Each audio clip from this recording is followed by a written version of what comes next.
জীবনটা একটা অদ্ভুত ধরনের। সবাই সবার কাজের জায়গায় দূরে থাকে, বাট একটা জিনিস, যে যত দূরেই থাকুক না কেন, মারা মানে বাড়ি থেকে টোটাল বাড়িটা পারলে ধরে আনলে চলে আসে।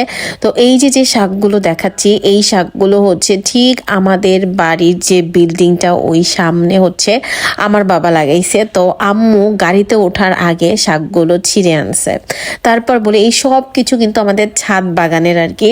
যারা যারা আমার ভিডিওগুলো দেখেন তারা অনায়াসে দেখতে পারবেন যে আমার ছাদ বাগানে প্রচুর পরিমাণে গাছ। আর আমার মা যখন ঢাকাতে আসে পুরো গাড়িটা ভরেই আমার মা জিনিসপত্র নিয়ে আসে। আর এটা হচ্ছে লাউ, একদম হচ্ছে মানে ছাদ বাগানের আর কি লাউ, যেটা একদমই কচুর। দুধ লাউ খেলে অসাধারণ লাগবে।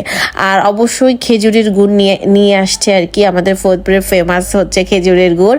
আর এটা হচ্ছে আমার মার বাগানের আর কি চালতা, এই চালতা দিয়ে হচ্ছে আচার করা হবে।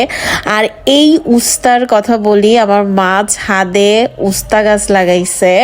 মানে এত কি বলবো, এই উস্তাটা ভাজি করে খেলেও মানে তিতা লাগে না। আর এই বেগুনগুলো হচ্ছে সব ছাদ বাগানের, মানে গ্রাম থেকে যখন আসে মানে আমার মা দুনিয়ার সব কিছু নিয়ে আসে।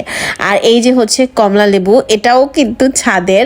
আমি জানি না এবার আমি যেতে পারবো কিনা, বাট গেলে ছাদ বাগানের যে পরিমাণে ফল, যে পরিমাণে সবজি, সবটা হচ্ছে দেখাইতে পারবো। আম্মু এই কমলাগুলো আর কি নিয়ে আসে।